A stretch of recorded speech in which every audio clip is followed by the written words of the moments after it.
चाहा था जिसे मैंने, चाहा था जिसे मैंने, और दिल जिसका दीवाना था वो रूठ गया, वो रूठ गया, वो रूठ गया, वो रूठ गया।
के द्वारा, और हमें बड़ा ही 5 साल भी आए थे तब भी बड़ा सम्मान मिला था। इस वर्ष आए तो इस वर्ष भी बड़ा ही सम्मान मिला।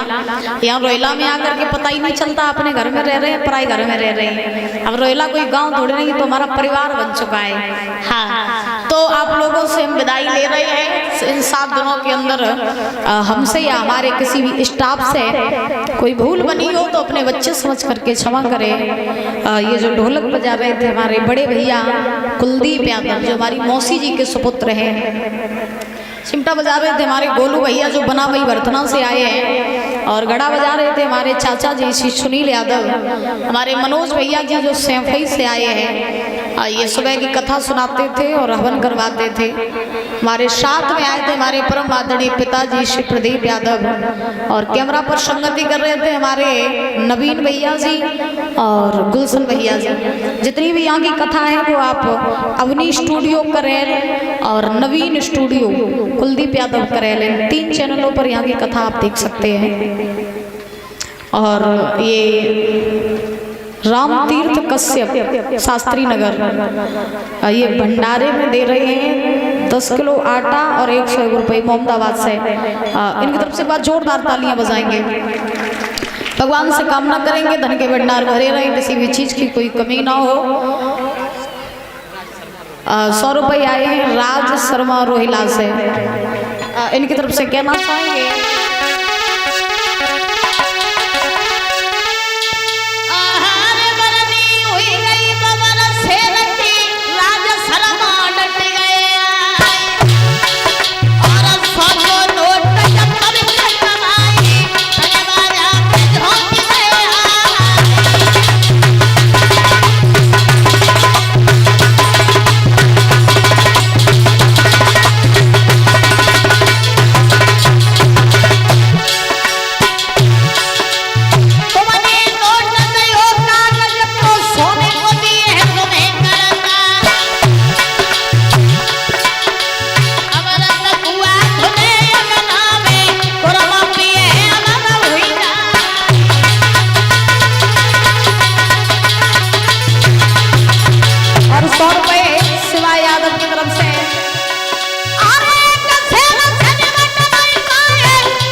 100 रुपए बंटू भैया जी की तरफ से आए हैं, इनकी फरमाइश से गजल सुना दो। आइए देखते हैं। चाहा था जिसे मैंने, चाहा था जिसे मैंने, और दिल जिसका दीवाना था वो रूठ गया, वो रूठ गया,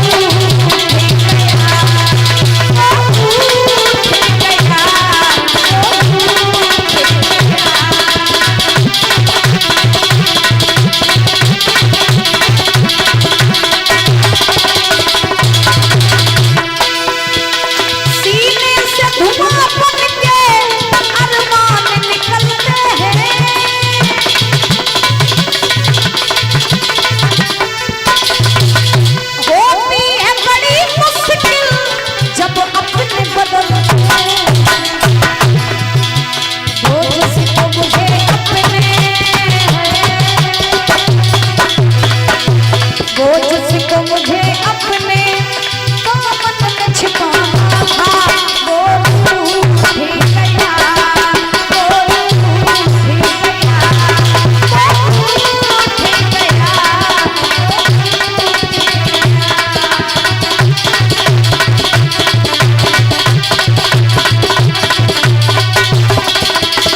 भंडारे में आए हैं जो ग्राम 13 के रहने वाले हैं। बहुत बहुत धन्यवाद।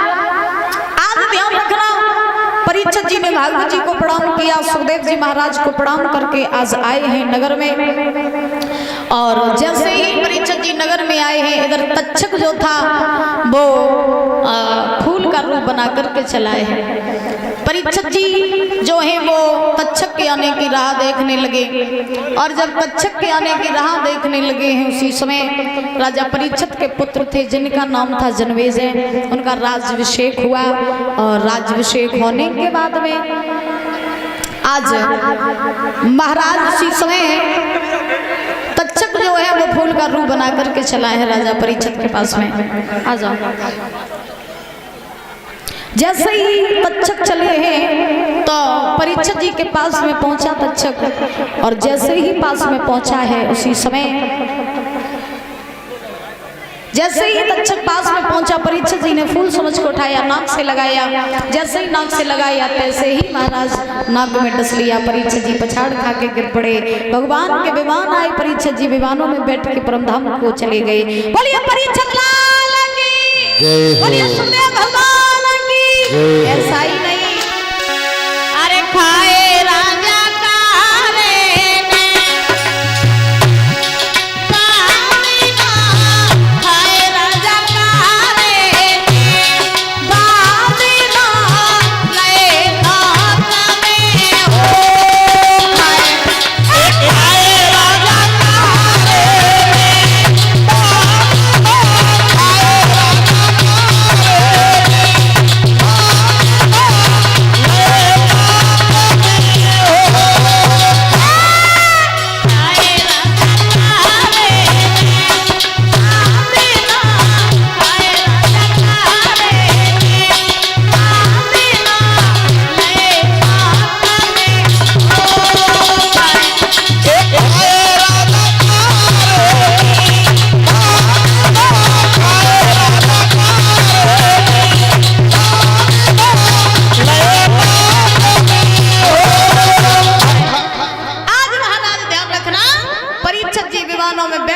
परमधाम को चले गए। इस प्रकार से परीक्षित जी की मुक्ति हुई है। 7 दिन की जो कथा थी ये भी पूरी हो गई है। आज भागवत जी जो है वो आपके यहाँ इस गांव से विदा ले रहे हैं। पारसाल भी सभी कमेटी वाले भाइयों ने मिलकर के ये श्रीमद् भागवत महापुराण कथा का आयोजन करवाया था। अपनी खून पसीने की कमाई एक करके मेहनत से, बड़े लगन से पहले कथा कराई थी, तो बड़े आनंद से पहले की भी कथा पूर्ण हुई थी। इस वर्ष भी बड़े हर्षोल्लास के साथ, आनंद के साथ में ये कथा पूरी हुई थी। पारसाल जब हम यहाँ से गए थे तो मुझे नहीं लगा था कि हम फिर आएंगे दोबारा, लेकिन वो तो हनुमान जी महाराज की कृपा हुई जो हम दोबारा यहाँ पर फिर आए और अपने बाड़ी से आप लोगों को हमने ये श्रीमद् भागवत महापुराण कथा का संशोधन करवाया। उम्मीद करते हैं आप लोगों को कथा समझ में भी आई होगी और आप लोग कथा सुनने आए होंगे तो जो सुना है उसको मानेंगे भी और अपने हृदय में उतारेंगे भी। कथा सुनना भीड़ बढ़ाने से कुछ नहीं होता है पंडाल में, कथा सुनना तभी सफल होता है जो आप सुन के जाओ वो अपने हृदय में उतारो, तब कथा सुनना सफल होता है। तो ये कथा जो है आज विराम हो रही है, कहना चाहेंगे 101 रुपये भूरे भैया ट्रैक्टर वाले की तरफ से आए हैं, 50 रुपये शाहजहांपुर से आए हैं, इनकी तरफ से बहुत बहुत धन्यवाद है। भगवान से कामना करेंगे सुख शांति प्रदान होती रहे, धन के भंडार भरे रहे। बोली बांके बिहारी लाल की, बोली 88,000 ऋषियों को की है ऋषियों। परीक्षित जी ने नवलदेव से कहा रानी अब मेरे साथ चलो और वन में भजन करेंगे, चल के भागवत सुनेंगे तब हमारी मुक्ति होगी, क्योंकि हमें श्राप लगा है कि 7वें दिन हमें तक्षक सर्प डसेगा। तो आज नवलदेव जो थी अपने पति के साथ में चली हैं और चलते चलते ये दोनों प्राणी जो थे परीक्षित जी महाराज हस्तिनापुर में आए। परीक्षित जी ने हस्तिनापुर का राज्य छोड़ा, वन में आकर के सुखदेव महाराज से भेंट हुई और सुखदेव महाराज से जब भेंट हुई तो महाराज उन्हीं सुखदेव भगवान ने राजा परीक्षित को ये 7 दिन की कथा सुनाई थी। बोलिए सुखदेव भगवान की, परीक्षित लाल की, श्रीमद् भागवत महापुराण की। तो देखिए आज उन्हीं सुखदेव भगवान ने परीक्षित जी की मुक्ति कराने के लिए 7 दिन की कथा सुनाई थी ना। वैसे कथा तो अथा है, 7 दिन क्या अगर 7 जिंदगी भी निकल जाएंगी ना तो भी कथा कभी पूरी नहीं होगी। लेकिन ये भागवत का संक्षेप का वर्णन जो है वो सुखदेव भगवान ने राजा परीक्षित जी को सुनाया था। कहते हैं थाली का कड़ और संत का छड़, इसको कभी व्यर्थ नहीं करना चाहिए। थाली में उतना ही भोजन रखवाओ जितना खा सको और संत के पास में जाओ तो व्यर्थ की बातें मत पूछो कि नौकरी कब लगी है, पैसा वाले कब बने हैं, सो काम का है। तो संत के पास जाओ तो यही कहो कि हमें परमात्मा की प्राप्ति कैसे होगी, हमें संसार से मुक्ति कैसे मिलेगी। पानी पानी खिला दो भैया सब लोगों को, बाल्टी भर के रख लो, किसी प्यास व्यास लगे तो। आज उन्हीं सुखदेव भगवान ने राजा परीक्षित को कथा सुनाई है और आइए ताली बजाते हुए बोलेंगे भजन, उसके बाद जो है फिर कथा में प्रवेश करेंगे।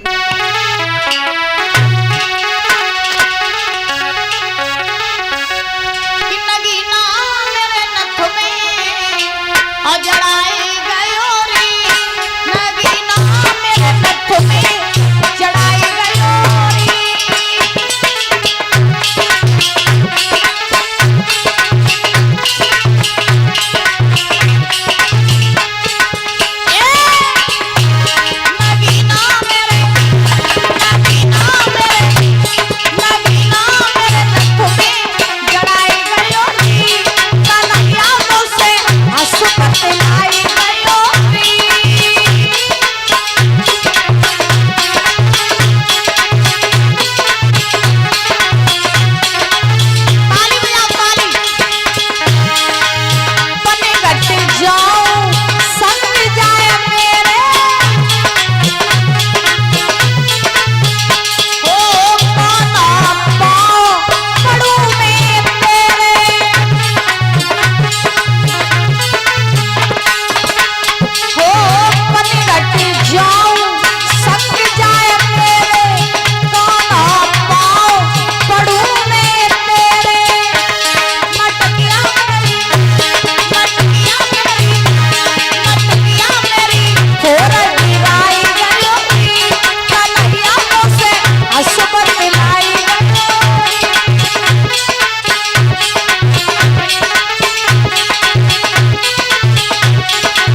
ताली तो मुख से बोलो ने अम्मा बोलो बोलो बोलो जोर के बोलो है बुढ़ापे पे जी संगे जाइए और कछु संगे नहीं जे तो निगारी नाम ले ले बोलो नगीना मेरे नथ में जड़ाई गयोरी कन्हैया मुझसे आंसू बतलाई गयोरी।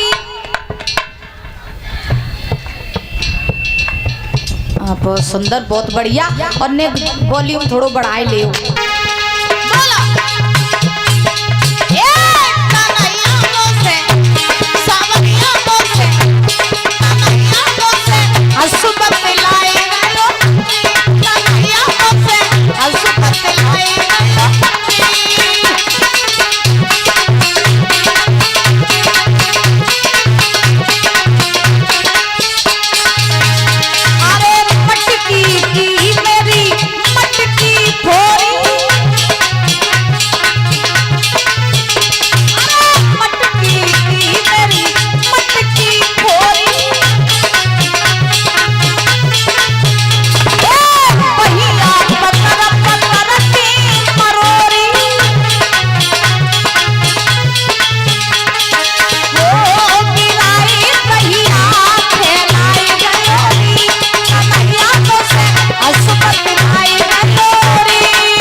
सब लोग कल ही टिकट फाइनल हो जाए पर ही चलियो सब जने हाँ सभी लोग चलेंगे ना अब ताली बजाते बोलेंगे कि मैं तो गोवर्धन को जाऊं मेरे पीर नहीं माने मेरो बनुआ मैं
और इस बीच में ये परम सम्मानीय परम आदरणीय भैया जी कुलदीप यादव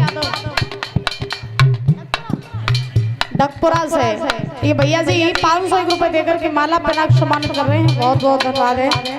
और ये भैया जी जो है कथा बुकिंग करने के लिए आए थे, तो इनकी 27 मई को कथा इनकी होगी। भैया जी की बहुत बहुत धन्यवाद है। कामना करेंगे सुख शांति प्रदान होती उनके भंडार भरे रहे। अरे सात को सखी कर परिक्रमा,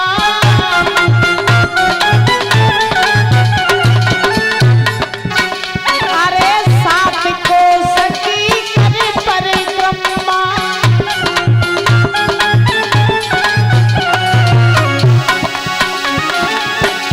अरे सात को सखी कर परिक्रमा,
तो यशोदा चुपचाप भोजन बनाए हुए में व्यस्त रही, मैं नहीं बोली।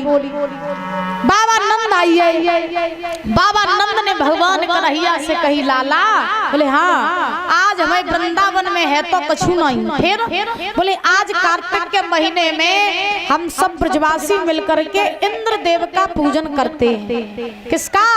इंद्र देव का।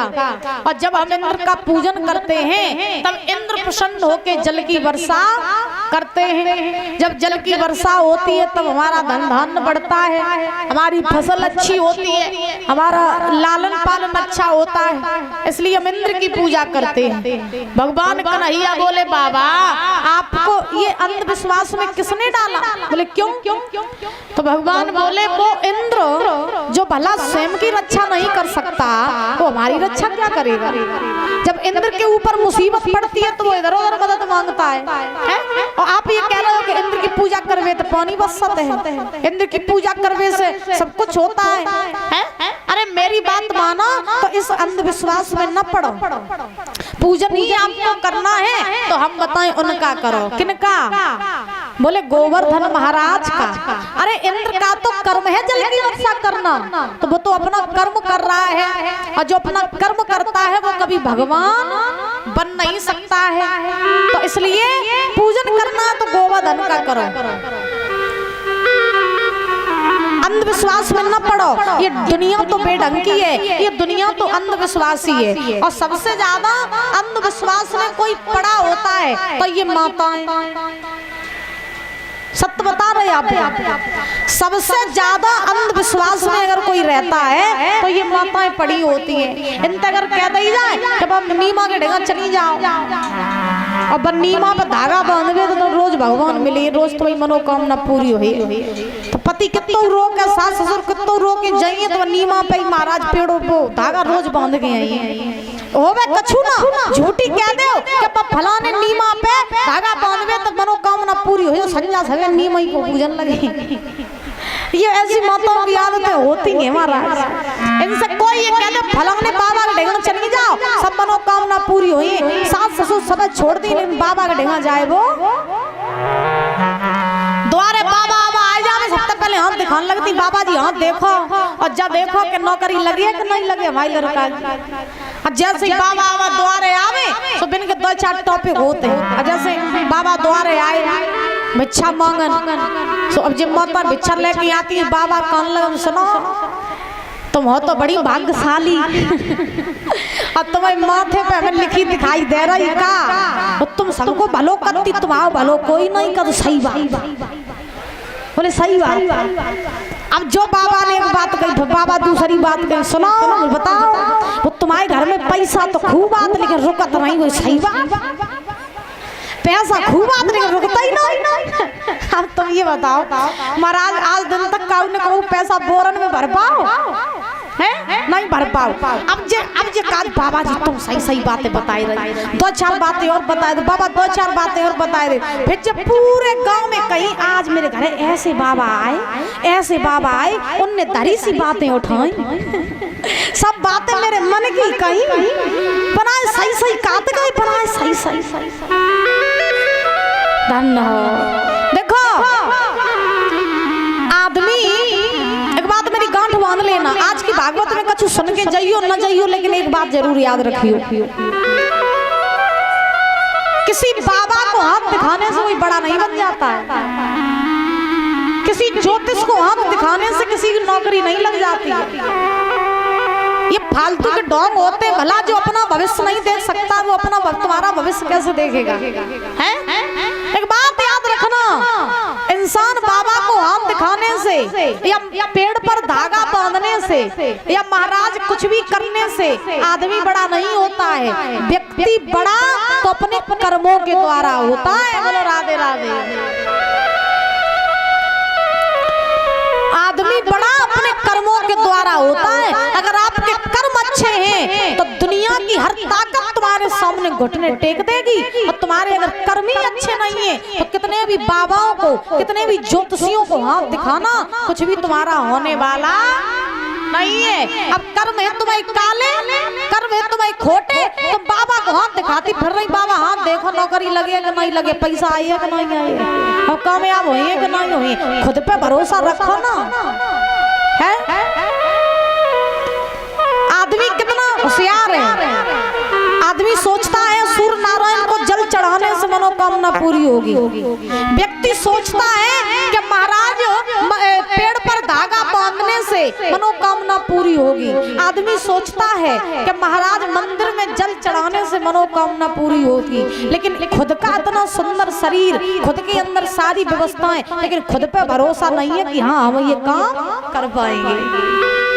पेड़ पर भरोसा है, मंदिर मूर्तियों पे भरोसा है, बाबाओं पर भरोसा है, लेकिन खुद पे भरोसा नहीं है। और जिस दिन खुद पे भरोसा हो जाएगा उस दिन महाराज न कहूँ पेड़े पे धागा बांधने की जरूरत पड़े और न कहूँ मंदिर में जल चढ़ाने की जरूरत।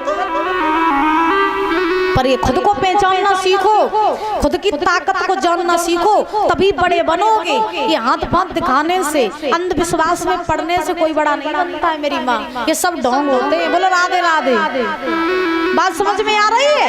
क्या अच्छे होने चाहिए कर्म, कर्म अच्छे तो सब कुछ अच्छा, और कर्म अच्छे नहीं तो कुछ भी अच्छा नहीं। बाबा नंद को भगवान कन्हैया समझा रहे हैं, बाबा कह जाबे ढंग की दुनिया अब भूला भोला मैं भोला दी है जाबे ढंग की दुनिया।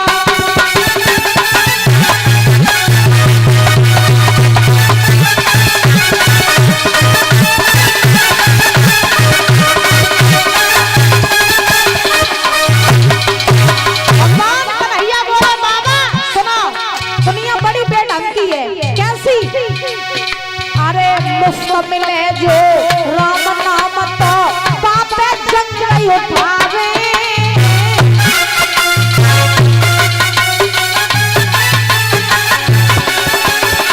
भगवान बोले बाबा मुफ्त मिले जो राम नाम तो पापे जंग उठावे।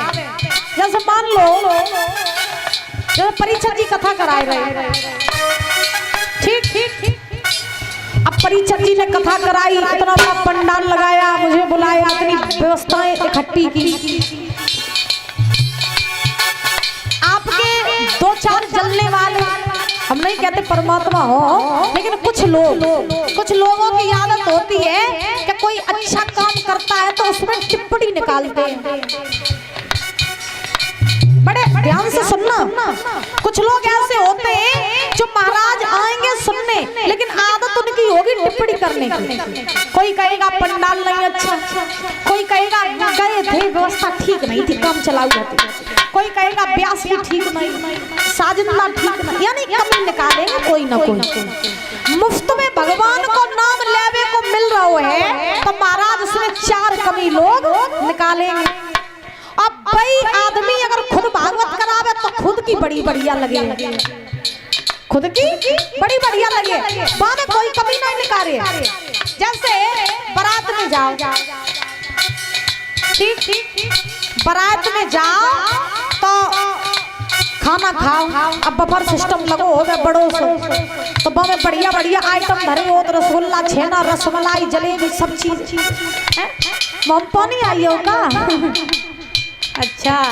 अब सुनो, अब बफर सिस्टम में जाओ, बढ़िया बढ़िया खाओ, दोना ले में रसगुल्ला धरो तुम चार, ठीक। अब बामे तुम्हें भूख आती है रसगुल्ला की, सो एक तुमने खाए लो और बाकी तुम्हें मन नहीं भाव, सो तीन बाकी के फेंक दे। काय फेंक दे? तीन के पे फ्री के आते तासो एक खाओ और तीन फेंक दे, चलो कोई बात नहीं। अब भाई तुम दुकान पे जाओ और 20 रुपया को एक रसगुल्ला खरीदो, दोनों में धरवाओ, और बा में जो चाशनी मिलता है ना, आदमी रसगुल्ला खाए जाइए, और जो चाशनी हो तो बहुत चाट के मार दी। बा में पैसा गो, बात समझ रहे? बा में पैसा गो, यानी लोग दूसरों का काम देख करके टिप्पणी करते हो, अपना काम करे तो उन्हें बड़ा अच्छा लगता है, कितना भी खराब करते रहे। तो यही बात भगवान कन्हैया बाबा नंद को समझा रहे हैं। बाबा मुफ्त मिले जो राम नाम तो पापे जंग उठावे, और मरे गड़े मरघट मसान पे चंदन फूल चढ़ावे।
ले सही कर दे।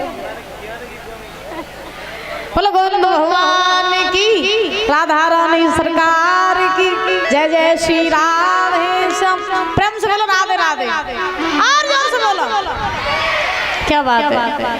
महाराज भगवान बोले बाबा मेरी बात सुनो, पूजन ही करना है तो इंद्र को छोड़ के गोवर्धन का पूजन करो।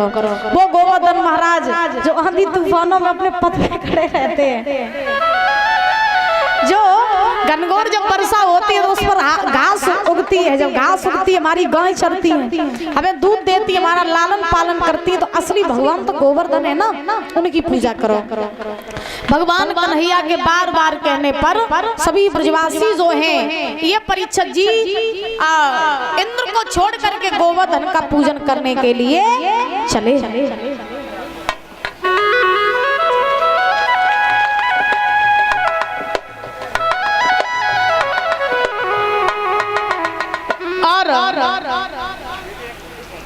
बिल्कुल खींच लो भैया।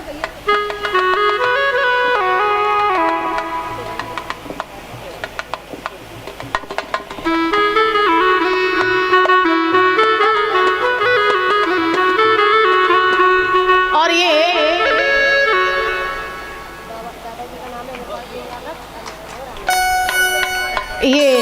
रानी यादव इंद्रपाल दादाजी की नातिन ये माला पहना करके सम्मानित कर रही हैं, प्रभु का प्रतिबिंब देकर सम्मानित कर रही हैं। बहुत बहुत धन्यवाद है। इस बीच में परम सम्मानीय प्रमादरणीय है हमारे दादा श्री धारा सिंह मास्टर साहब दौलतपुर से, ये माला पहना के सम्मानित कर गए थे। एक बार जोरदार तालियां बजाएंगे।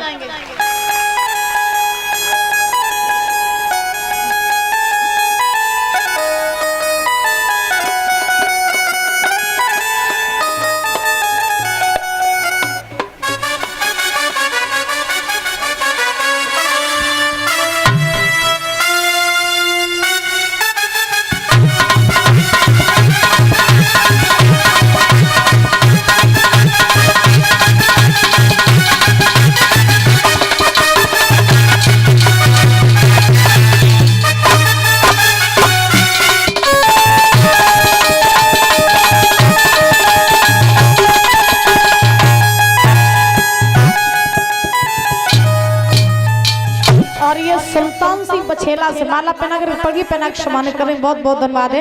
कामना करेंगे सुख शांति प्रदान होती रहे, धन के भंडार भरे रहे। बोली राधा रानी सरकार की, वृंदावन बिहारी लाल की जय जय श्री राधे श्याम। महाराज अब भगवान कन्हैया के बार बार कहने पर सभी ब्रजवासी इंद्र को छोड़ के गोवर्धन का पूजन करने को तैयार हुए, और जब चले हैं तो सभी ब्रजवासियों ने पकवान डलियों में भरे, सुंदर सुंदर वस्त्र पहने और महाराज गोवर्धन का पूजन करने के लिए जाने लगे। अच्छा पकवान बना के लाइयो मैया, काका ले खीर पूड़ी मठा के आलू ना ले हवाई टावा जला बंद करे मठा के आलू। बोलो राधे राधे। तो सभी ब्रजवासी जो हैं ये चले हैं महाराज, और जब चले हैं तो गाते हुए जा रहे हैं, गुनगुनाते हुए जा रहे हैं। कैसे? अच्छा कौन कौन गोवर्धन चलेगा? दोनों हाथ उठाओ। और तुम्हारे गर्भ से मेरे जैसा वीर बहादुर योद्धा बालक जन्म लेगा, जो संत महात्माओं को खूब सताएगा, अत्याचारी होगा, पापी होगा, अधर्म करेगा। लेकिन एक खासियत होगी क्या, कि जब वो मारा जाएगा तो उसे मारने के लिए स्वयं नारायण को आना पड़ेगा। इतना कह के वो राक्षस वहां से चला गया। पवन रेखा महाराज रोती रही, बिलखती रही, और रोते रोते मैया जो है ये मथुरा में आ गई। मथुरा में आई, इन्होंने उग्रसेन से सारी बात छिपा ली, कोई बात उग्रसेन को नहीं बताई। समय बीता, पवन रेखा ने गर्भ धारण किया, तो इन्हीं पवन रेखा के गर्भ से महाराज एक बालक का जन्म हुआ।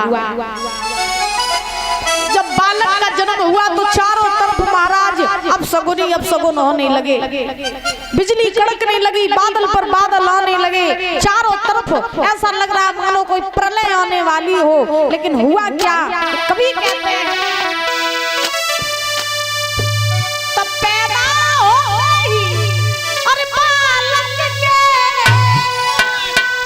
आंधी तूफान मचाने लगे, क्या दशा, और टूटने लगी बिजली ब्रज पे कपा प्रलय सी आने लगी।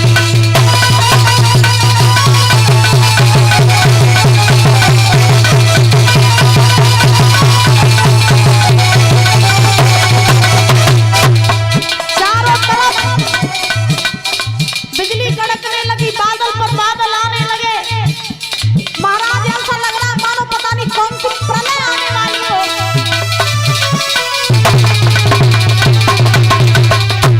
बोलो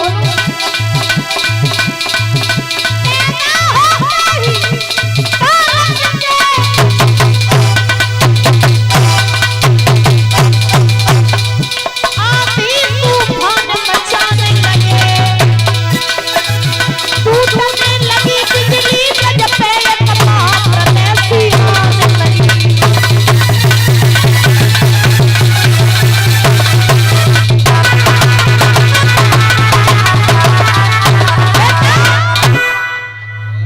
महाराज आज जब चारों तरफ प्रलय सी आने लगी, उस बालक का जन्म हुआ। अब जैसे ही जन्म हुआ, अब पवन रेखा ये बात जानती थी ये राक्षस है, अधर्मी होगा, पापी होगा, अत्याचारी होगा। तो पवन रेखा बोली इसे हम मार देंगे, ना रहेगा बांस ना बजेगी बांसुरी। जब ये बालक ही नहीं रहेगा तो फिर पाप अधर्म होंगे कहां से। तो पवन रेखा ने क्या किया कि इसी बालक को पत्तों में लपेट करके नदी में बहा दिया, और नदी में जब बहाया तो महाराज यही बालक बहते बहते पहुंचा बटेश्वर नगरी में। और जब बटेश्वर नगरी में पहुंचा तो उस समय बटेश्वर के राजा थे सूरसेन। सूरसेन के एक और पुत्र थे जिनका नाम था वसुदेव जी महाराज। और सूरसेन उसी वक्त उसी नदी में स्नान कर रहे थे, और जब स्नान कर रहे थे तो सूरसेन वो बालक हाथ में पकड़ में आ गया। उन्होंने देखा किसी का बच्चा बह रहा था वो जिंदा, तो उन्होंने वो बच्चा नदी से निकाला, घर लेके आए, उसका लालन पालन किया, उसका नामकरण संस्कार कराया। तो उसका नाम पड़ा कंस। क्या नाम पड़ा? कंस। का माने दूसरे का, अंश माने अंश, दूसरे का अंश वही कंस। कंस नाम पड़ा। अब महाराज ये कंस जो है ये रहने लगा बटेश्वर नगरी में, और सूरसेन के लड़का वसुदेव जी और थे। तो कंस की और वसुदेव जी की परीक्षित जी घनिष्ठ मित्रता हो गई। जब घनिष्ठ मित्रता हुई तो धीरे धीरे कंस बड़ा हुआ, से पता चला कि मेरे पिता सूरसेन नहीं बल्कि मथुरा के राजा उग्रसेन हैं। तो ये कंस मथुरा में आके रहने लगा। अच्छा, कहते हैं ना इस संसार में जो भी काम होता है वो अच्छे के लिए होता है। जो विद्वान कहते हैं कि जो हुआ अच्छा हुआ, जो हो रहा है अच्छा हो रहा है, और आगे जो होगा वो भी अच्छा ही होगा। यानी जो काम होता है इस दुनिया में हमारे लिए सब कुछ अच्छा होता है, बुरा कुछ नहीं होता है। जो हो रहा है वो भी अच्छा हो रहा है, हो चुका अच्छा हुआ, आगे भी जो होगा वो भी अच्छा ही होगा। एक राज्य में एक राजा रहता था, तो राजा के दरबार में एक मंत्री रहता था। उस मंत्री की आदत थी वो हमेशा यही कहता था कि जो हुआ अच्छा हुआ। एक दिन राजा के सामने, राजा के दरबार में परीक्षित जी राजा के लड़के की उंगली कट गई। अब उंगली कट गई, अकेला लड़का था, रक्त निकलने लगा, लड़का रोने लगा। अब वैद्य हकीम बुलाए, लड़के का इलाज। अब राजा का लड़का, अब वैद्य लगे इलाज करवे में, और लड़का रोवे बुरी तरह। सो मंत्री वहीं ठाड़ हो रहे। सो मंत्री ने राजा से कही, बोले काहे परेशान हो राजा साहब, जो हुआ अच्छा हुआ। अब जो मंत्री ने कही कि जो हुआ अच्छा हुआ, तो राजा आग बबूला हुआ। राजा ने कही मेरे लड़का की उंगली कटी, तू कह रहा हो कि अच्छा हुआ। सेनापति, इस मंत्री को पकड़ो, जेल में डाल दो। ये कह रहा है कि अच्छा हुआ, मेरे बच्चे की उंगली कट गई, इसे आनंद आ रहा है, इसे जेल में डालो। दादा सेनापतियों ने मंत्री को पकड़ा, बेचारे को जेल में डाल दिया। अब मंत्री पहुंची हो जेल में। अब मंत्री तो कह रहा हो जो हुआ अच्छा हुआ। मंत्री जेल में। अब वही जो राजा का लड़का रहा जिसकी उंगली कटी, एक दिन वो जंगल में गओ और जंगल में गओ तो परीक्षण जी जंगल में वो खोई गओ। अब जंगल में खो तो पहले बड़े बड़े जंगल हुआ करते थे, उनमें आदिवासी रहते थे। अब खैर अपने इधर तो ये जंगल देखने को नहीं मिलते, जंगल इधर मिलते झारखंड उड़ीसा की तरफ। इधर चले जाओ, इधर आज भी बहुत घने घने जंगल हैं और बताया जाता है कि उधर आज भी आदिवासी रहते हैं। आज भी हम 5 साल गए उधर कथा करने झारखंड में। सो महाराज हम तक 10 किलोमीटर दूर घनो जंगल रहे, वहाँ में आदिवासी रहते। सो महाराज 10 किलोमीटर जहाँ गांव रहे वहाँ महाराज कोई जंगल की कहानी जाता हूँ नहीं, तो इतना डर था उधर आदिवासियों का। अपने इधर तो खैर जंगल है ना। अब वो लड़का जो रहा है सो वो परीक्षण जी खोएगा, उस आदिवासियों ने उसे पकड़ा और पकड़ के ले गए, एक वृक्ष से बांध दिया। अब वृक्ष से बांधा, अब आदिवासियों ने कहा इस बच्चे की बलि चढ़ाएंगे, बलि के लिए उसे बांध दिया। एक बोला भैया बलि तब चढ़ाएंगे, पहले इसका शरीर चेक करो कि कहीं से कटा फटा तो नहीं है। अब महाराज उसके शरीर को चेक किया गया तो उंगली कटी हुई निकल आई। एक बोलो महाराज हाँ ये तो पहले से ही खंडित है, क्यों? बोले इसकी उंगली कटी है, क्या किया जाए? बोले छोड़ दिया जाए। महाराज लड़के को छोड़ दिया। अब लड़का भागते हुए घर आया, राजा के गले से लिपटी, पिताजी क्या हुआ? आज जंगल में आदिवासियों ने हमें पकड़ लिया था। फिर बोले मुझे बलि पर चढ़ाने ही वाले थे, क्या उंगली कटी हुई निकल आई तो मुझे छोड़ दिया। राजा के दिमाग में झटका लगो, मंत्री ने सही कही थी कि जो हुआ अच्छा हुआ। अगर उंगली न कटी होती तो फिर महाराज गर्दन जाती, फिर तो जान सही चलो जातो। सेनापति मंत्री को छोड़ा जाए, मंत्री को छोड़ दो। मंत्री आओ, बोले महाराज क्या हुआ? बोले तुमने सही कही थी कि जो होता है अच्छे के लिए ही होता है। प्रेम से बोलो राधे राधे, और जोर से बोलो।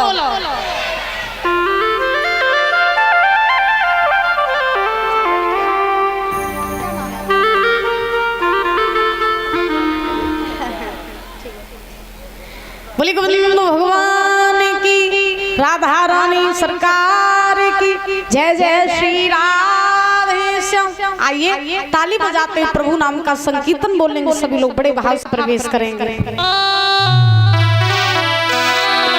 सभी लोग बोलेंगे कि बरसाने वाली से जोड़ी मिला दे, कि बरसाने वाली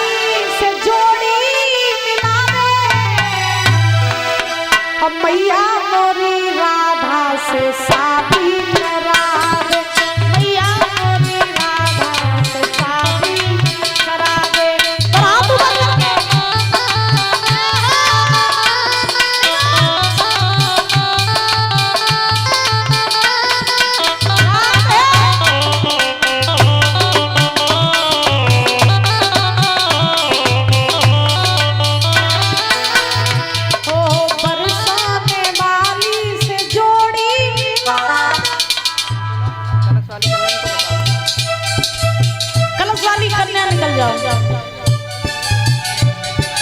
उधर खड़े हो जाओ,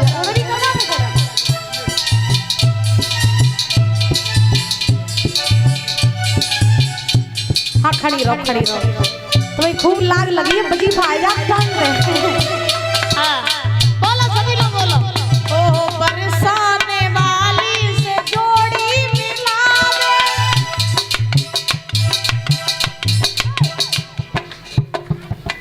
बरसाने वाली से जोड़ी मिला दे,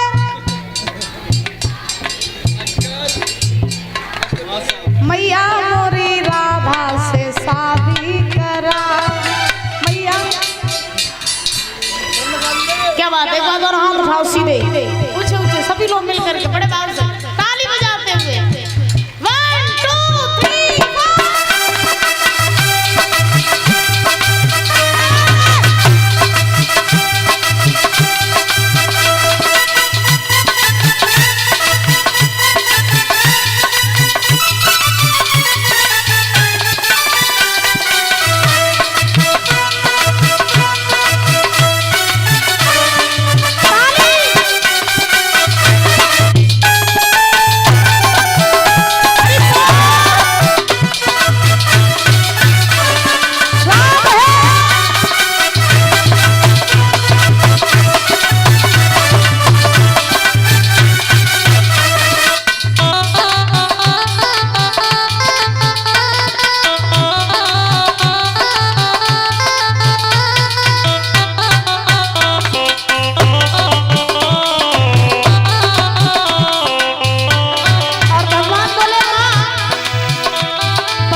भगवान बोले सुना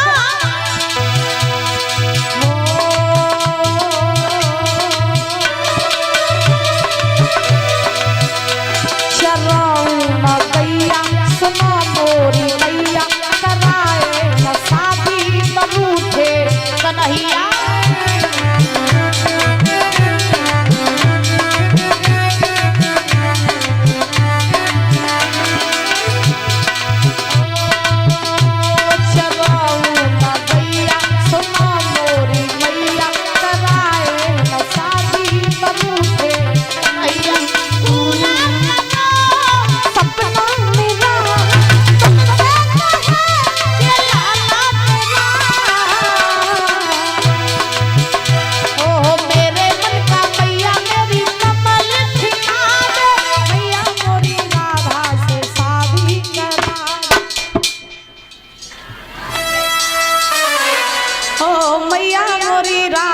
से शादी करा दे।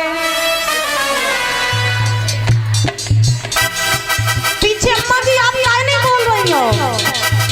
ओ चश्मा वाली अम्मा बोल ले हो, काहे गुस्सा गुस्सा में बैठी हो? हैं? बोलो ताली बजाओ, ऊंचा उठाओ बात।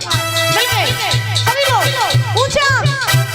जिनके होंगे वो दोनों हाथ उठाएंगे, जिनके नहीं है उनकी मजबूरी हो जाती है फिर।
महाराज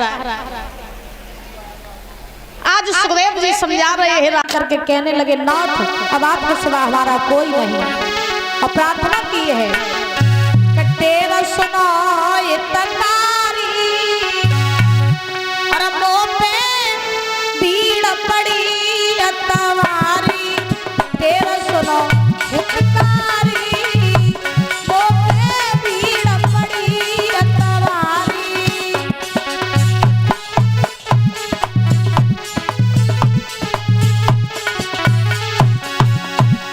अरे हे प्रभु भक्तन के रखवाले, हे प्रभु भक्तन हम सब आए शरण तुम्हारे, हम सभी आए तेरा सुनो, तेरा सुनो हे पितारी मोटे भीड़ अतवारी, तेरा सुनो।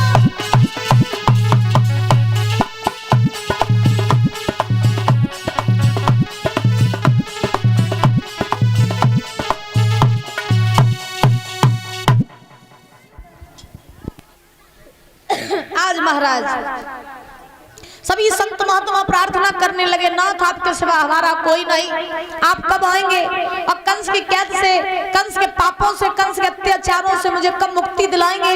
उसी समय आकाशवाणी होने लगी, देवी देवता चिल्लाने लगे हे पृथ्वी हे संतो चिंता मत करो, अगर कंस के उत्पात इतने ही ज्यादा बढ़ रहे हैं तो हम बहुत जल्दी इस धरा पर अवतार लेकर के आएंगे, कृष्ण बन के आएंगे, और जब हम कृष्ण बन के आएंगे तब कंस के पापों से तुम्हें मुक्ति दिलाएंगे। लेकिन उसके लिए तुम्हें थोड़ा इंतजार करना पड़ेगा। संतों ने सुना, पृथ्वी ने सुना कि भगवान अवतार लेके आएंगे, तो सब खुशी खुशी धरती पर रहने लगे, जीवन बिताने लगे और भगवान के आने की राह देखने लगे। अब कंस के उत्पात जो है ये दिन ब दिन बढ़ते जा रहे हैं।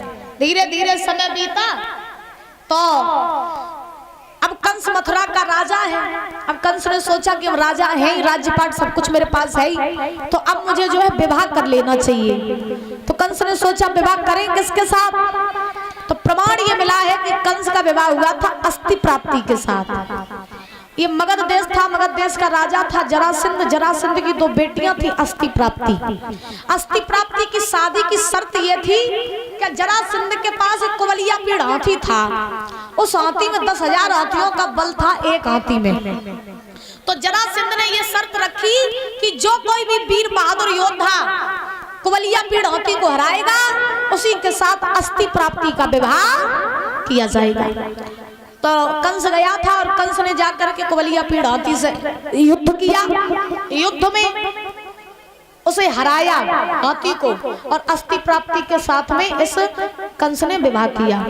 वही कुवलिया पीड़ हाथी जरासंध ने अस्थि प्राप्ति को दहेज में दिया। अब महाराज कंस विवाह करके और ये जो है मथुरा नगरी में रहने लगा। और जब कंस विवाह करके मथुरा नगरी में रहने लगा तो अब धीरे धीरे धीरे धीरे समय बीता है, लेकिन कंस के पाप जो है ये लगातार बढ़ते जा रहे हैं। सुखदेव भगवान समझा रहे हैं, एक समय की बात है कि कंस के घर में कंस की एक बहन है जिसका नाम है महाराज देवकी। जो देवक की बेटी है नाम है जिसका देवकी। तो कंस अपनी बहन देवकी से बड़ा प्रेम करता है। मैया काहे को पंचायत लगाए होने सुन ले। अब बताओ तो फिर हम कथा क्या वो बंद कर दे, तुम लोग बातें कर ले। ऐसा लगा जैसे बातन की पटरिया संग ही बांध के ले आते।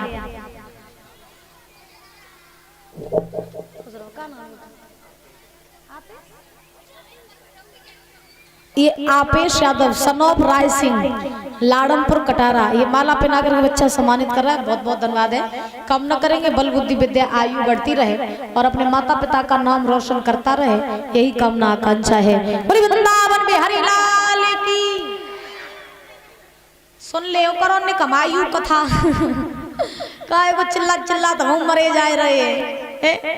अब वही का जी आप ब्याह शादी में मिल पाती या कहूँ कथा भागवत में मिल पाती तो भाई दुख सुख की कह पाती, उसे तो अलग अलग रहती जो मिल ही नहीं पाती। मौका मौका में मिल पाती तो चलते नहीं 2-4 बुराई कर लेती हाल। हाँ मैया तुम्हारी लीला। बोलो गोविंद भगवान की जोर से बोलो राधे राधे, और जोर से बोलो महाराज। आज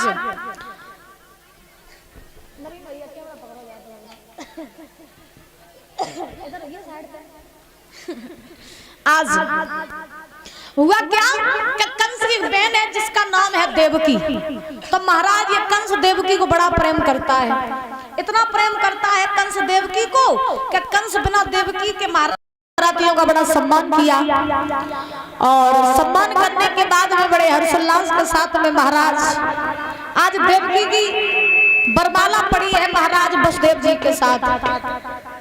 कलश वाली कन्या निकल आओ।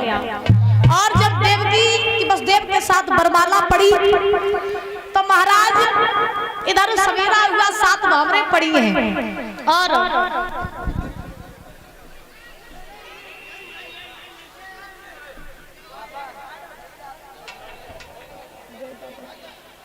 महाराज इधर क्या हुआ कि जब 7 भावरें पड़ी हैं देवकी की वसुदेव के साथ में, देवक ने उनकी पत्नी ने देवकी का कन्यादान किया। बड़े हर्षोल्लास के साथ में आज विवाह जो है वो संपन्न हुआ। और जब विवाह संपन्न हुआ है देवकी का वसुदेव के साथ तो देवकी की विदाई का समय आया। जब देवकी की विदाई का समय आया तो देवकी जोर जोर से रोने लगी। ₹151 राम रूप सिंह फौजी की नातिन दादूपुर से आई हैं। ये ₹151 देकर सम्मानित कर रही हैं। मेरे 2 ही रिश्तेदार का जरूर देना प्लीज, इनकी विशेष फरमाइश है प्लीज। आइए देखते हैं।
देवकी का जब विवाह हुआ वसुदेव जी के साथ, तो देवकी की जब विदाई का समय आया, तो देवकी की विदाई का समय आओ तो देवकी जोर जोर से रोने लगी।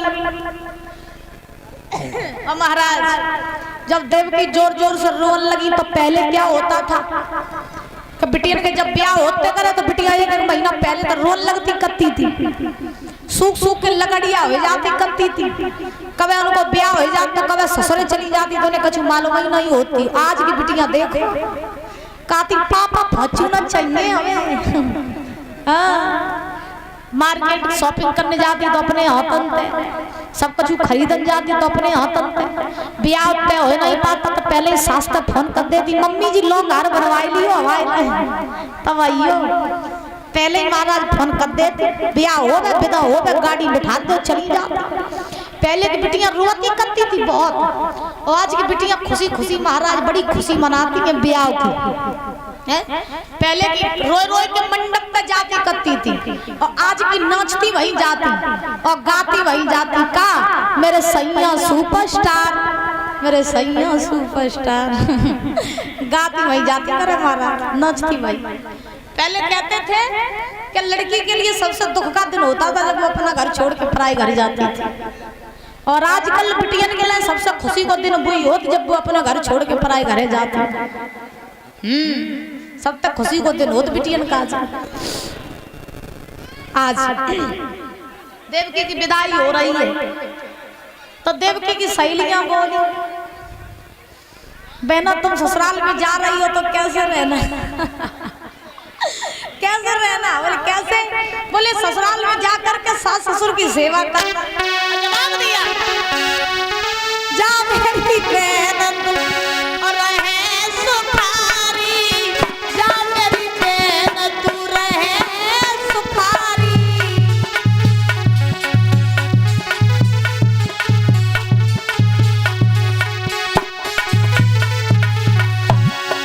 महाराज देवकी की सहेलियां बोली, ए जा मेरी बहन तू रहे सुखारी, सुखी रहे परवारी, रामा सुखी रहे परवारी।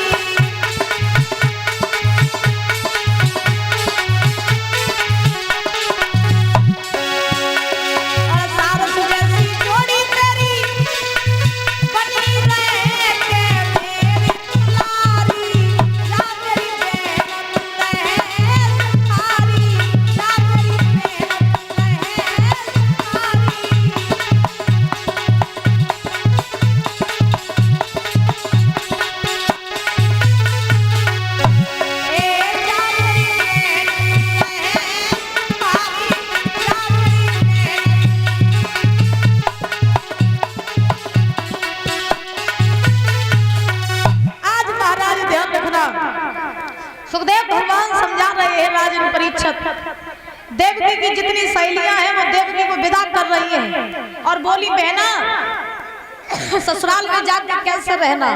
बोले कैसे? बोले सास ससुर की सेवा करना, पति को परमेश्वर मानना और जाते ही जाते अपने घर को स्वर्ग बना देना।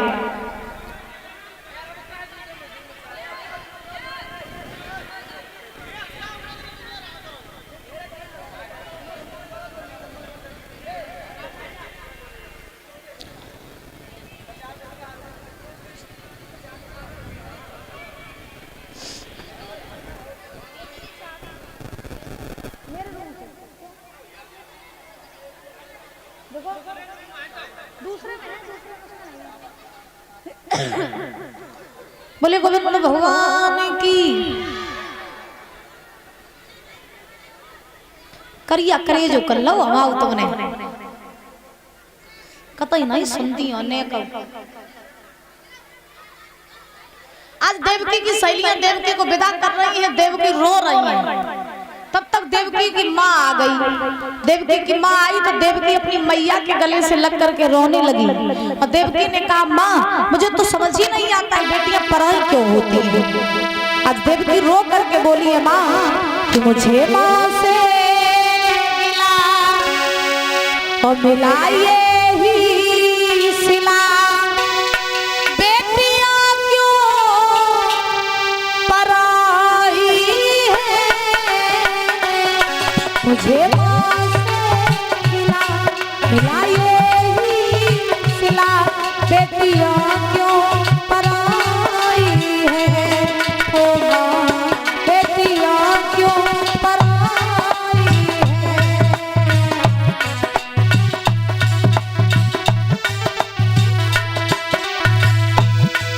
क्या बात है रूपे भैया।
कर रही है और देवकी से कहा देवकी की मैया ने बेटा ससुराल में जाना सास ससुर की सेवा करना, जैसे यहाँ पर तुमने मेरी मान मर्यादा को रखा वैसे ही ससुराल में जा करके सास ससुर की मान मर्यादा को रखना।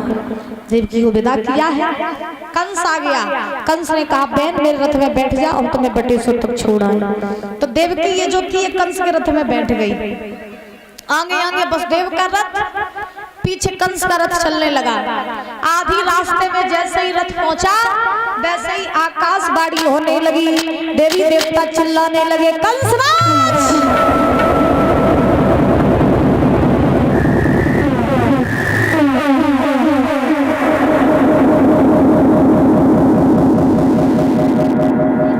तुम्हें नहीं पता है जिस बहन देवकी को तुम इतनी हंसी खुशी के साथ में विदा कर रहे हो ना, अरे तुम्हें नहीं मालूम है इसी देवकी के गर्भ से 8वां बालक जन्म लेगा जो तुम्हारा काल होगा।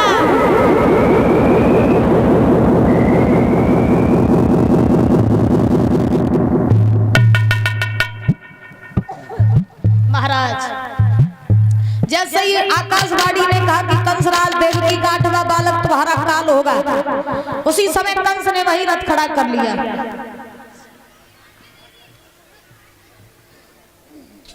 और इसी बीच में ये 501 रुपए देकर सम्मानित कर रही हैं परीक्षित जी के भांजे अवनीश फौजी, इनकी तरफ से 501 रुपए आए हैं। बहुत बहुत धन्यवाद है और कामना करेंगे सुख शांति प्रदान होती रहे, धन के भंडार भरे रहे, समाज में पद प्रतिष्ठा बनी रहे।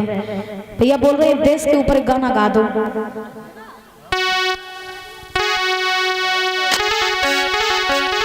आइए देखते हैं लाइन देख भेज दई तो तूने ऐसा नहीं करो, मेरी बात सुनो। अरे भेज दई ऐसा नहीं करो, भेज दई ऐसा नहीं करो, तेरे लला को सतिया मैंने धरो।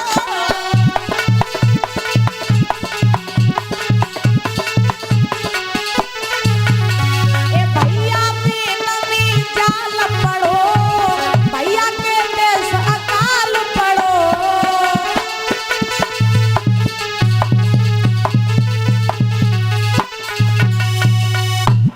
101 रुपए राजू नंगला पट्टी सैनी की तरफ से आए हैं, बहुत बहुत धन्यवाद। कम न करेंगे सुख शांति पदार होती है, धन के भंडार भरे रहे। तो कहने का भाव कि भाई बहन में प्रेम भी बहुत और लड़ाइयां भी बहुत होती हैं। अब कंस देवकी से बड़ा प्रेम करता है, धीरे धीरे समय बीता, देवकी जो रहे ये विवाह के योग हो गई।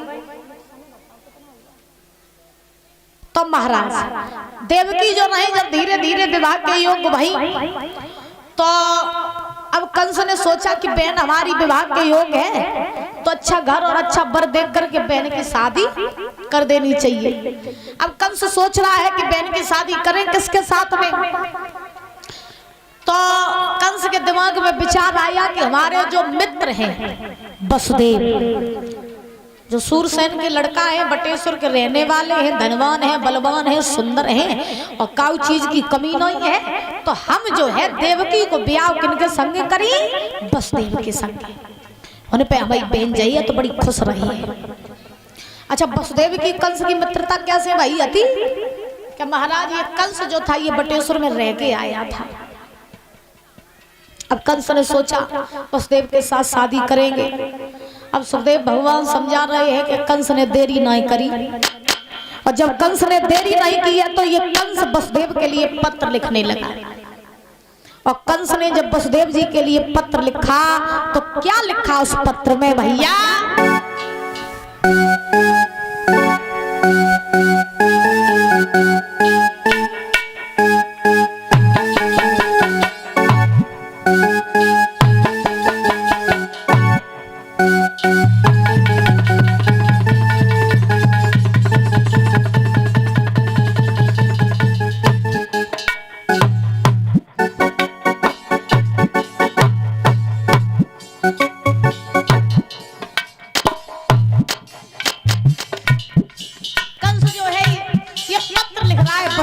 के लिए। कंस ने जब पत्र लिखा तो कैसे पत्र लिखा और क्या लिखा उस पत्र में,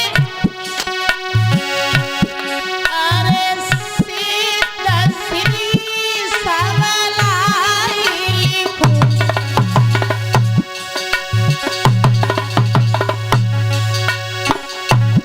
सबलाई लिखूं तो बाबू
हे वसुदेव, हम अपनी बहन की शादी तुम्हारे साथ करना चाहते हैं, तो जितनी जल्दी हो सके बारात लेकर के तुम मथुरा में आ जाओ। आज महाराज लिख दिया पत्र, पत्र लिख करके नाई पंडित को दे दिया और कहा नाई पंडित से कि ये पत्र लेकर के जाओ और वसुदेव को ये पत्र दे आओ, लगन पत्र का दे आओ। उसी समय आज ये नाई पंडित जो थे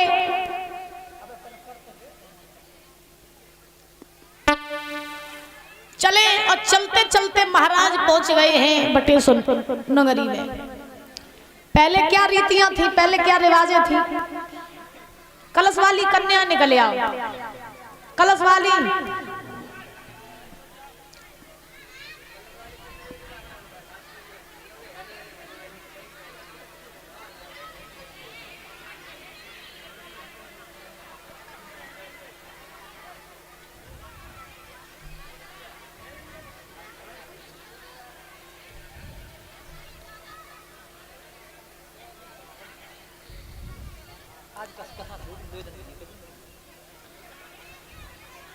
हेलो हेलो सुन ले। अरे शिवा, बोलो गोविंद भगवान की, राधा रानी सरकार की। परीक्षित जी महाराज, कंस ने पत्र लिखा वसुदेव जी के लिए और पत्र में लिखा कि वसुदेव, हम अपनी बहन की शादी तुम्हारे साथ करना चाहते हैं, तो जल्दी बारात लेकर के मथुरा में आ जाओ। नाई पंडित के द्वारा पत्र पहुंचा दिया बटेश्वर में। पहले क्या रीतियां थी? पहले रीतियां ये थी कि बाप भैया जो होते थे ना, वो कभी लड़की के लिए लड़का देखने नहीं जाते थे, फिर नाई पंडित जाते थे, लगन पत्र का चढ़ाए आते। लड़का चे करिया हो, चे भूरा हो, चे लूलो हो, चे लगड़ो हो, जैसो बारात लेके आ तो बिटिया भाई संगे ब्याह करते थी करे। अब आजकल का है, चलो फेस टू फेस दिखाओ ना, तो ना ब्याह ही नहीं होते हैं। तुम्हारे जमाने में कोई देखा दिखुई होती नहीं होती, ऐसे ब्याह हो जाते क्या परीक्षा जी, सोई हो जाते।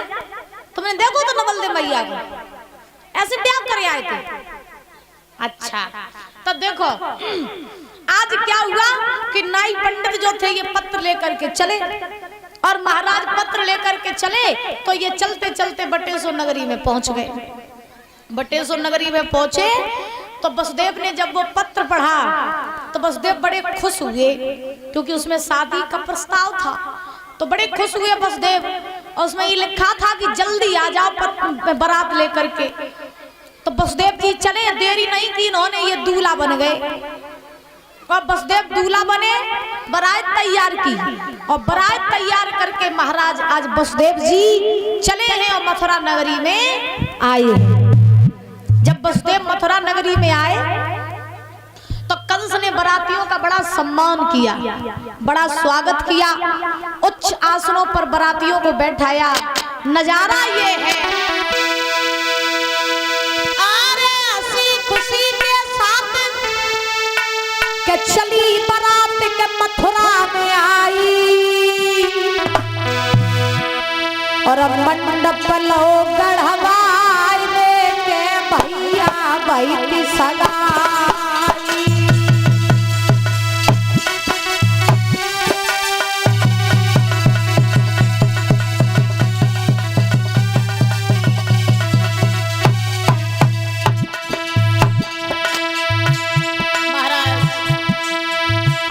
वसुदेव बारात लेकर के मथुरा नगरी में जब आए हैं तो ऐसा ही नहीं,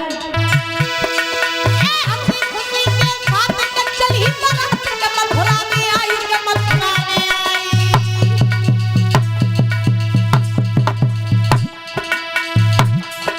और मंडप लो गढ़वाई के भैया वही सगाई। वही महल से जुदा सुबह को विदा लइए करवाई।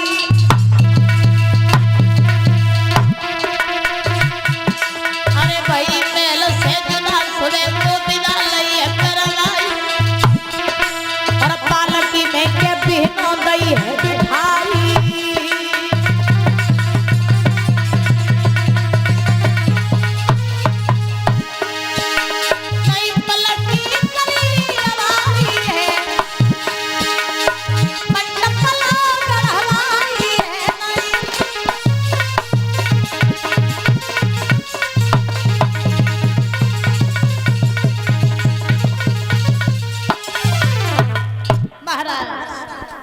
वसुदेव जी आए मथुरा नगरी में, बरातियों ने सम्मान किया।